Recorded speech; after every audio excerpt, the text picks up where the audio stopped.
Welcome to the second virtual graduation ceremony for the school year 2020-2021 with the theme Strengthening Quality Education Amid COVID-19 Pandemic.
Mga kababayan, ang pambansang awit ng Pilipinas.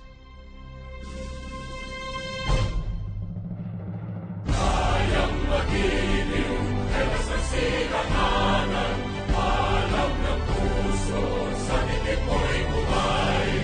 Lupang binirang, kuyan ka ng magiting, sa manluluping, di ka pasisigil, sa nagatang tutok sa simoy at sa langit kong bagaw, ay hinagang tula, kawit sa pagkayang minamahal.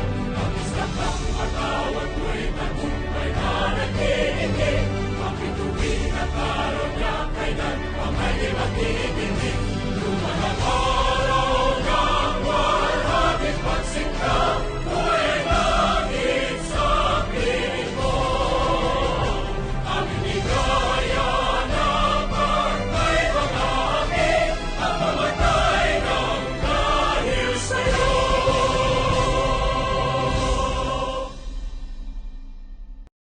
Panginoon, aming makapangyarihan at mapagmahal na Ama, ang aming mga puso ay puspos ng galak sa araw na ito na ipinagkaloob mo sa amin. Lahat po ng mga bagay na inyong ibinibigay sa amin ay patunay ng inyong walang hanggang pagmamahal. Salamat po sa isa na namang taong magtatapos. Ganun din sa lahat ng mga kaalamang aming natutunan. Salamat po sa aming mga magulang, sa kanilang walang sawang pagsasakripisyo at pagmamahal sa amin.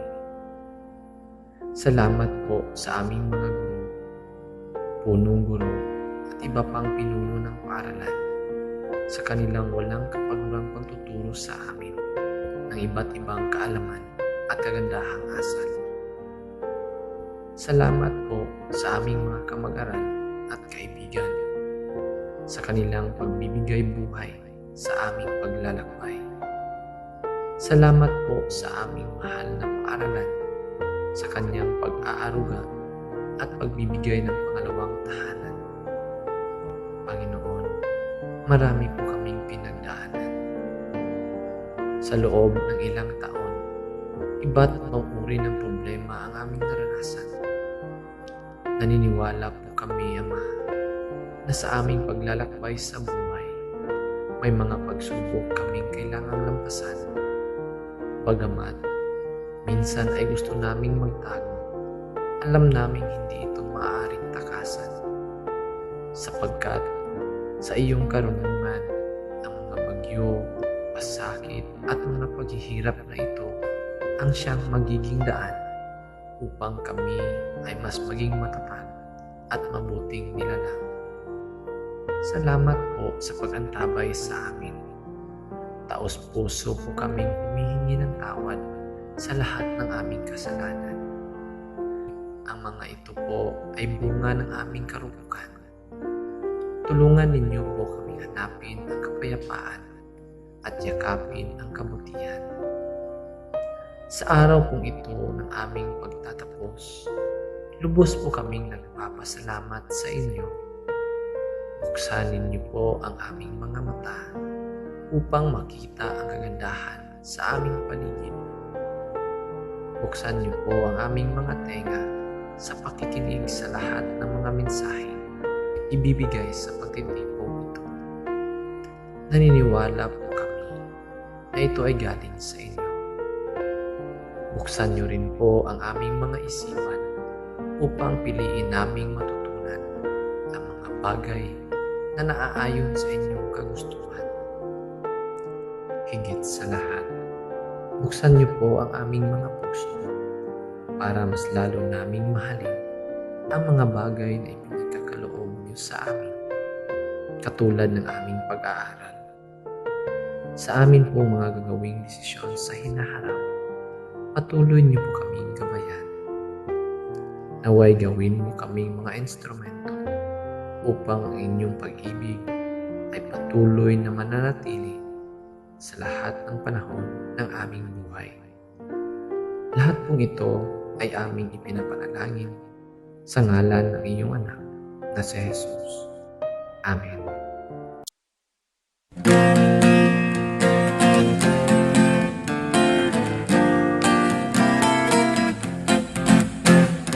Mountains and the rivers, through the lakes and winding trails, to the shores where breezes linger, that's the place I love so well. The home of men who love her, men who died to keep us free, men who told you about the weather, everyone will never be. Region 1, oh Region 1, there's no better place I see. Region 1, oh Region 1, dearest home by far to me. Here I learn my lessons, in her veils I work and play. She has kept me safe and happy as I live on day by day. To other lands I wander as I search for wealth and fame. In my heart I will remember Region 1, beloved name. Region 1, oh Region 1, there's no better place I see. Region 1, oh Region 1, dearest home by far to me. To other lands I wander as I search for wealth and fame. In my heart I will remember Region 1, beloved name. Region 1, oh Region 1, there's no better place I see.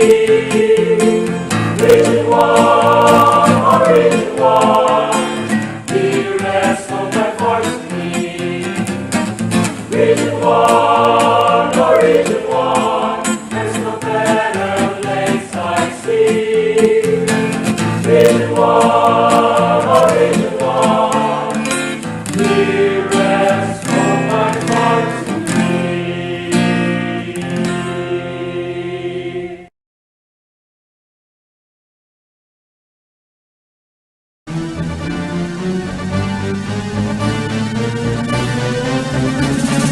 Sundan katang dayungi, Pangasinan niya binabi.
Good day to each and everyone who is attending virtually present at this time of our graduation ceremonies for our beloved and very precious graduates for the school year which ends at this time.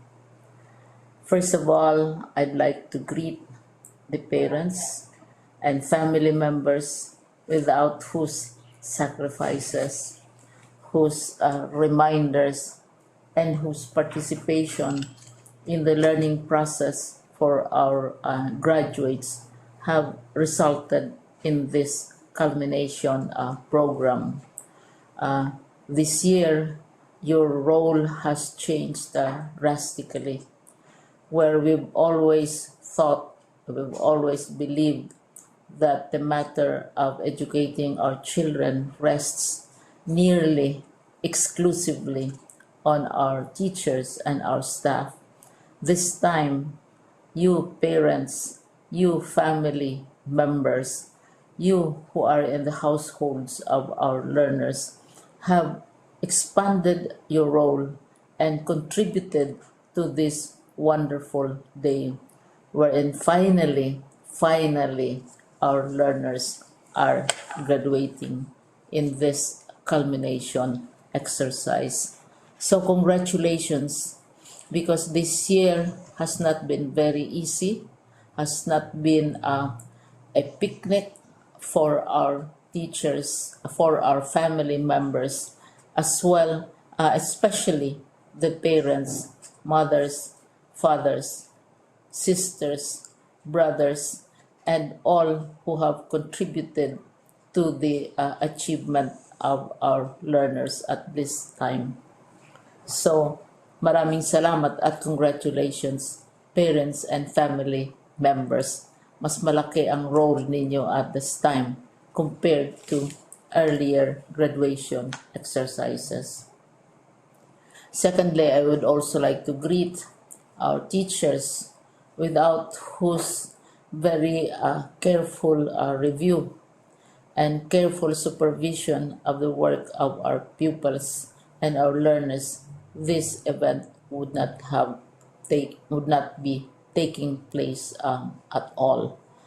And so thank you, teachers. Your role has also expanded, in addition to seeing to it that the modules are faithfully followed, the assignments are correctly implemented, and the learners are truly learning.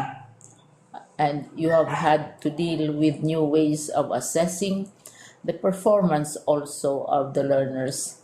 So congratulations, teachers, for enduring, for your patience, for your love for our learners, and your willingness to engage in a way and methods of teaching which are different from those which are used to. Assessment must have been especially difficult for you, especially since you were not able to see most of the time our students in face-to-face meetings, and most of the meetings, of course, were virtual. We'd also like to thank the local government units for their interest, for their cooperation, and for their continuing contributions to the needs of education, even as our children do not go to school.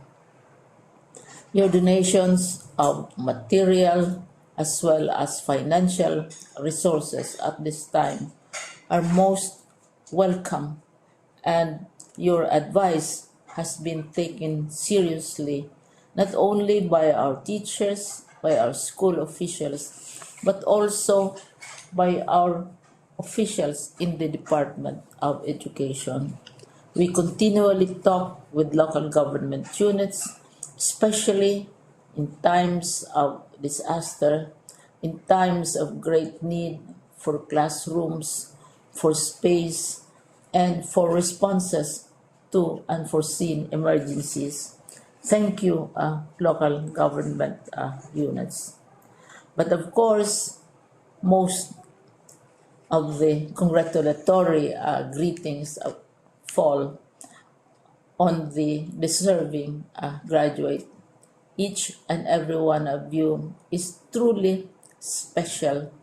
You are different from the other graduates who have passed through the portals of your school. You went to school practically without seeing your teachers, if at all. You went to school with your parents, your mothers, and your fathers hovering over your shoulders and seeing to it that you are able to complete your assignments. You are completing your studies at a time when examinations and assessments are different. You are culminating these long months of hard work at this time, even as you have to do family chores, even as you are distracted, and even as your world has turned upside down, and it seems and it appears as if we don't know what the future holds and what will happen next. But you have persevered, and now you are ready to graduate. And therefore, you deserve each and every bit of congratulations from us in the Department of Education, from your parents and family members, your teachers, from the officials in local government, as well as in the parent teachers associations. You deserve each and every single congratulatory pat on your back, each hug virtually, of course, and each greeting, which I am sure you are also receiving virtually. I don't know if you will remember this event many, many years from now. I have tried to recall myself who our graduation speaker was when I finished high school and when I finished my college studies. All I remember is that the graduation speaker was someone important, someone who was invited because that someone is supposed to give a message. What was more important to us graduates at that time was the excitement of the celebrations, the happiness and the joy of our parents, the sadness of parting from our classmates and from our teachers, and the enjoyment of all the graduation events that usually take place come commencement day. When I was a college student, we had a series of events which were designed to embed in our minds, which were designed to help us remember and not forget our days in college. We would spend one whole day going around the campus, visiting the classrooms, saying goodbye to our teachers, and sharing memories. We would have bonfires to say goodbye to each other. We had baccalaureate services where we committed ourselves to God and we prayed for guidance when we go out into the world. So many celebrations, and the speaker, of course, is the least important and easily forgotten component of the graduation exercise. Nonetheless, I will exert all efforts to share with you what I see are things or issues which a graduate should remember, and recall. I have said that you are very special. You are very different. You are pioneering. There has been no other class like your class. There has been no other graduate like you as a graduating student, because you are the very first graduate of the blended learning response to education in the Philippines. And so you ask yourself, what awaits you in the world outside? You can either work, because the kind of curriculum you survived and underwent as a student will enable you to go to work if you wish to go to work. Some of you will proceed to further studies, and this would be a wonderful thing, because there are many opportunities for further expanding your knowledge, for further answering and looking for explanations of issues, events that make you curious, especially in science, in technology, and also in the arts. So you can work, you can go to further studies, and perhaps some of you will settle down, hopefully not too soon, so you can pursue what you really want to do. So today, this is why we call this exercise a commencement exercise. It's not the end of our studies. It's not the end of all our efforts with blended learning, with modules, with floods, with earthquakes, and of course with COVID. It's a commencement of doors opening to you. More doors will be opened because you are a graduate. You can work, you can proceed for further studies, you can help your parents, and you can perhaps look for opportunities to do what you have always wanted to do, whether at work, whether at advanced studies, whether at learning more in science and technology, in mathematics, and in the arts. All of these opportunities are available to you. More doors are being opened. I hope you will select the door which arouses your curiosity, the door which will help you know more about this world, and the door which will allow you to contribute to the development of our country and contribute whatever we can to solve our problems and our challenges. Congratulations once more to each and every one of you. Congratulations to you, parents and family members. Congratulations to you, teachers. When I was chair of the board of Silliman University, each time we had graduation ceremonies, during the baccalaureate and during commencement itself, I would cry. I would cry because you are sending out into the world a new batch of graduates, and we want to be sure that what is awaiting them is appropriate.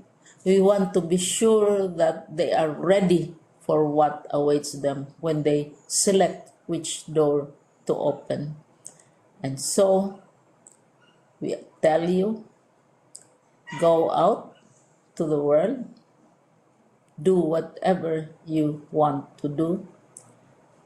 God be with you, and be assured that all of us love each and every one of you.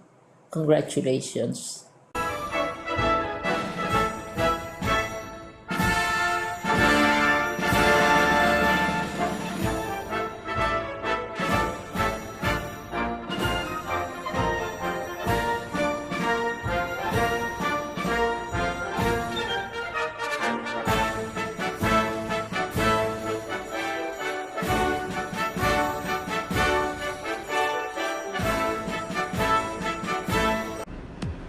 Isang mapagpalang araw sa inyong lahat.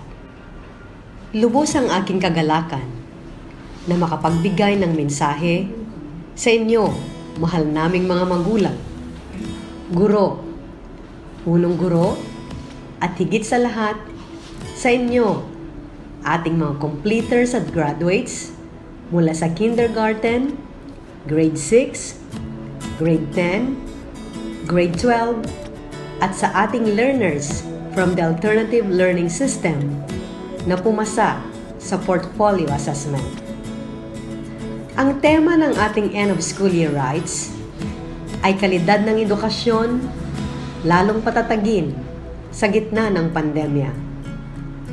Ang pandemyang dulot ng COVID-19 ang nag-udyok sa lahat ng educational leaders na gumawa ng mga tough choices sa gitna ng tanong, paano mapapangalagaan ang kaligtasan ng mga guro at paano maihahatid ang edukasyon sa mga mag-aaral. Ayon nga kay Secretary Briones, education must continue even in times of crisis. Sa pagtutulungan nga ng mga magulang, mag-aaral, kaguruan at stakeholders na itawid natin ang school year 2020-2021. Tunay ngang napakahalaga ng ating selebrasyon ngayong school year 2020-2021 because for the first time in history, the school and home have finally touched base together for a common aspiration. Nagpapatunay na malaki ang bahagi ng parental involvement sa academic achievement ng isang mag-aaral. As parents and teachers work together to address our children's needs, we're able to form a formidable team to combat ignorance and keep relevant values that every home and society cherish. Batid ko ang inyong mga pasakit at pinagdaanan, maitawid lamang ang inyong pag-aaral. Mental stress, dala ng independent learning, unstable internet connectivity, problema sa kahirapan ng buhay. Ngunit lahat ng ito ay napagtagumpayan ninyo. Ang inyong ipinakitang tibay ay kamangha-mangha. Ito ay nagpapakita ng katatagan ng ating mga mag-aaral. Lastly, gusto kong sabihin sa inyo, please appreciate your parents. To be a good father and mother requires that the parents defer many of their own needs and desires in favor of the needs of their children. You never know what sacrifices they went through for you. Respect your teachers. Teachers spend most of their nights planning, most of their mornings explaining, most of their afternoons correcting, most of their years encouraging, most of their lives stressing what matters most in life, and it's all for your future. So don't make their jobs more difficult. Congratulations to you, our precious children, parents, teachers, and school heads for continuously making the flames of education burn amidst the darkness of these times. Mabuhay!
Warmest congratulations to you, graduates of Batch 2021. Graduation symbolizes success. For everyone, you will be heading to higher level of education. It is an event worth sharing and celebrating for, with your parents, friends, other family members, but most especially with your teachers, who has been a part of your success despite the challenges brought to us by the COVID-19 pandemic. I am happy that your journey has to end, to face new challenges ahead in your lives. It is inevitable, however, that when you face new challenges in your lives, there will be some changes in the process in your day-to-day lives. I hope that you will become mature and responsible, for you have faced and overcome challenges brought to us by the pandemic. The theme for this year's end of school year writes, kalidad ng edukasyon, lalong patatagin sa gitna ng pandemya, is very timely. The Department of Education amid COVID-19 pandemic ensures to deliver quality education to every Filipino learner to help mold young people to be a productive citizen, to be the hope of our future. I know that you have gone so far to achieve goals in your lives. Aim high and strive hard for your future. My warmest gratitude to you, my dear parents, for your supports, and most especially to the teaching force of Calomboyan Elementary School. For without you, this celebration will never be possible.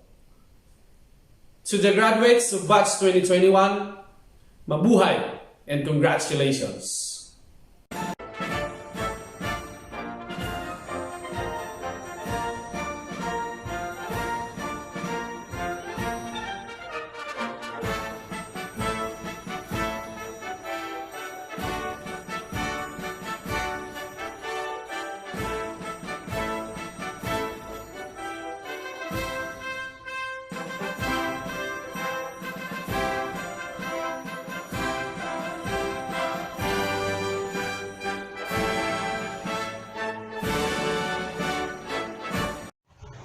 My respect to Almighty God for this virtual ceremony, to our proud parents, family members, teachers, friends, ladies and gentlemen, have a great day. Taong 2020, bawat isa sa atin ay naalarma noong ideklara ng pamahalaan ang lockdown sa buong bansa, maging ang buong mundo dahil sa coronavirus pandemic, na hanggang ngayon ay patuloy pa rin nating kinakaharap at nilalabanan. Lubos na apektado ang maraming sektor, isa na rito ang ating edukasyon. Para sa mga bata, naging mahirap ang pag-aaral sa taong ito dahil hindi nyo naranasan ang pakikipaglaro sa mga kapwa nyo mag-aaral. Magsagot ng module na minsan ay hindi pa masyadong maunawaan dahil nasanay tayo sa face-to-face learning. Napakalaki ng naging role ng ating mga magulang at mga kapatid dahil sila ang gumabay at tumulong sa atin para masagutan ang mga modules na ito. Hanga ako sa determinasyon at passion ng ating mga guro na kahit na minsan work from home ay talaga namang sinisikap nila na maging maayos ang bawat leksyon para lalong patatagin ang kalidad ng edukasyon sa gitna ng pandemya. Hindi natin alam kung hanggang kailan natin mararanasan ang pandemyang ito. Ngunit magpasalamat pa rin tayo sa Poong May Kapal dahil kahit magkakalayo tayo ay nasurvive natin ang school year na ito. Mga ading, pagpatuloy natin ang ating mga nasimulang pangarap na sinubok ng panahon at pandemya. Huwag tayong panghinaan ng loob.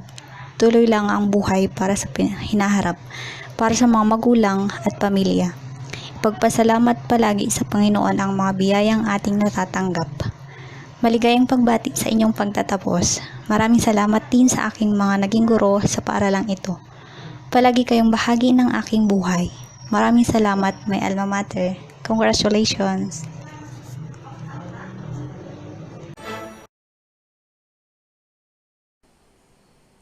Sir, I have the honor to present to you 6 boys and 7 girls for a total of 13 candidates for graduation for this school year 2020-2021.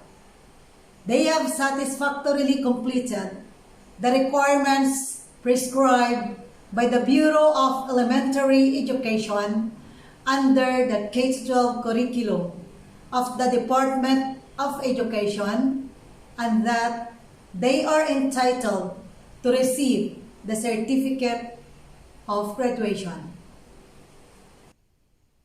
By the authority vested in me by the Department of Education, through the school's Division Superintendent, Dr. Eli S. Ubaldo, CESO 6, and with the strong recommendation of your advisor, Mrs. Gina Urwalo, that you have satisfactorily completed the requirements of elementary education curriculum prescribed by the Bureau of Elementary Education of the Department of Education, I now confirm and accept you, graduates of Calomboyan Elementary School, this 16th day of July 2021, for the school year 2020-2021, and that you are now entitled to receive your diploma and all the privileges appertinent thereto. Congratulations!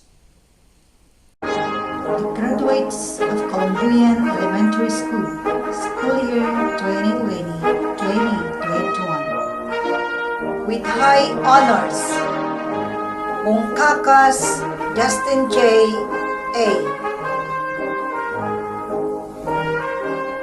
With high honors, Laulita Angel D. With honors, Laulita Ella May A. Gamboa John Carlo I.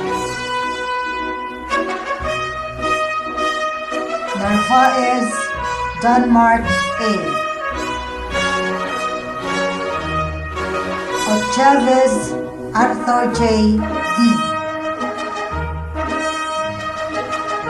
Sabiron Lester L.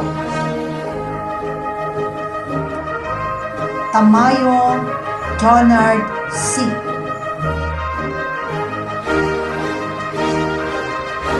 Laulita Rika A. Emilio Evany P.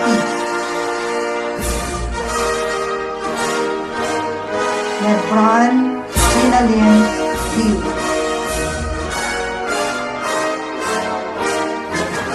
Rivera Liza May G.